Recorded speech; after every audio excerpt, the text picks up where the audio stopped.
আরজিকর কাণ্ডে বারবার police commissioner বিনীত গোয়েলের পদত্যাগের দাবি উঠেছে। আর এবার মমতা বন্দ্যোপাধ্যায় তিনি বললেন যে পুলিশ কমিশনার নিজে বারবার তার কাছে গিয়েছিলেন পদত্যাগ করার জন্য। কি বলেছেন মুখ্যমন্ত্রী শোনাবো।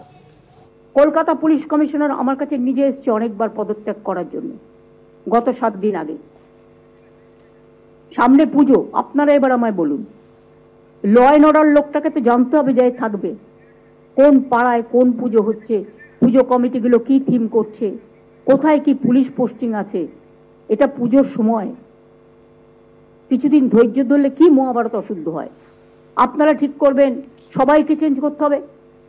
যতটা বলছেন যতটা পারছি আমরা করছি। আপনি আমাকে 10টা ডিমান্ড দিতে পারেন, আমি 5টা করতে পারি, 5টা নাও করতে পারি। আমি তো অলরেডি ইতিমধ্যে অনেকগুলো করে দিয়েছি। কাজেই আপনাদের আমরা বলছি, পুলিশ ইভেন্ট সেদিন সঙ্গে সঙ্গে যেই কোর্ট নির্দেশ দিয়েছে সিবিআই, সব কাগজপত্র, ভিডিও রেকর্ডিং, এমনকি ডিএনএ টেস্ট সহ রিপোর্ট সহ সবকিছু হ্যান্ডওভার করেছে। আন্দোলনরত চিকিৎসকেরা বারবার দাবি তুলেছেন পুলিশ কমিশনারের পদত্যাগের।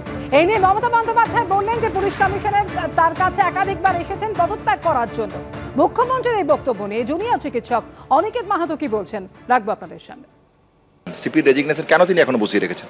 যে তিনি মনে করেন যে সিপির রেজিগনেশন হওয়া উচিত ছিল, তাহলে যদি উচিত ছিল মনে করেন এবং এই আন্দোলনের বারবার যে সুর উঠে এসছে সেই সুরকে মান্যতা না দিয়ে শুধুমাত্র একটা পুজোর ছুতো দিয়ে রেখে দেওয়া কি প্রয়োজন ছিল?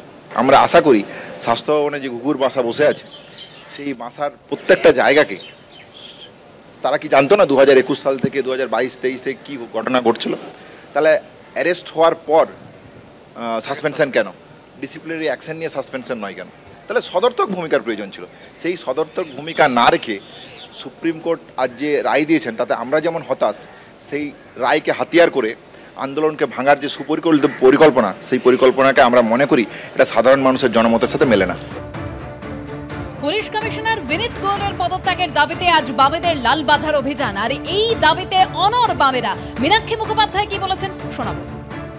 পুলিশ কমিশনারকে অপসারণ করতে হবে, পুলিশ কমিশনারকে অপসারণ করতে হবে।